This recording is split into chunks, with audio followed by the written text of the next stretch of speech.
বাংলাদেশের কোন সংবিধানে কোন আইনে লেখা আছে যে একজন নারী টিপ পড়তে পারবে না?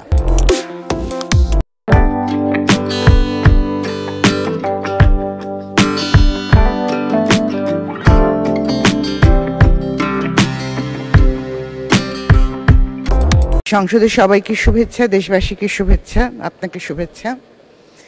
আমি একটি বিষয় নিয়ে কথা বলতে চাচ্ছি যেটা আমি মনে করি দলমত নির্বিশেষে বাংলাদেশের জন্য, বাংলাদেশের নারী সমাজের জন্য অত্যন্ত ঘৃণিত একটি ঘটনা। ইভটিজিং ঘটনাটা আমরা শুনে এসেছি। বখাটে ছেলে পেলে স্কুলের বাচ্চা মেয়েদেরকে ইভটিজ করে। সেই পরিস্থিতি এখন অনেকটাই নিয়ন্ত্রিত, মাননীয় স্পিকার। কিন্তু আমি যখন দেশের আইন রক্ষাকারী কাউকে ইভটিজিংয়ের ভূমিকায় দেখি, মাননীয় স্পিকার, তখন সেটা আমাদের সবার জন্য অত্যন্ত লজ্জাস্কর একটি ঘটনা। বাংলাদেশের কোন সংবিধানে কোন আইনে লেখা আছে যে একজন নারী টিপ পড়তে পারবে না? আমি এখানে হিন্দু, মুসলমান, খ্রিস্টান, বৌদ্ধ, এমনকি সে বিবাহিত না বিধবা, এগুলো বিষয় নয়।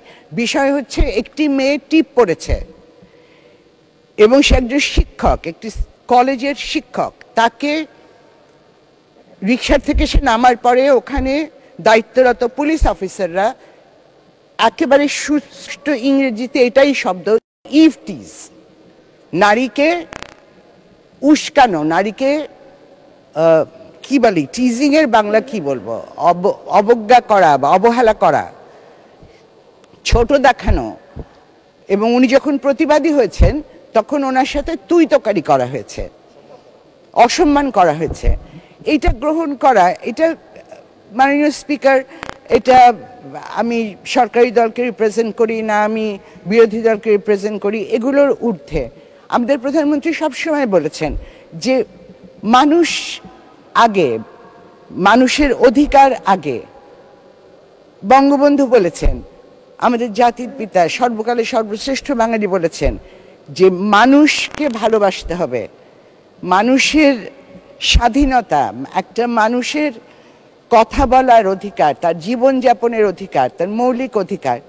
আমি শুধু এইটাই বলতে চাই, আজকে এই মহান সংসদে যে যারা সংশ্লিষ্ট কর্মকর্তা, যে মন্ত্রণালয় এই ব্যাপারটি দেখাশোনা করেন, তারা যদি এখনো এ ব্যাপারে কোনো পদক্ষেপ না নিয়ে থাকেন, তাহলে যেন ইমিডিয়েটলি এরকম একটা স্টেপ নেওয়া হয় যে ভবিষ্যতে কোনোদিন এই ঘটনার যেন আর পুনরাবৃত্তি না হয়। ধন্যবাদ মাননীয় স্পিকার। জয় বাংলা। ধন্যবাদ মাননীয় সদস্য।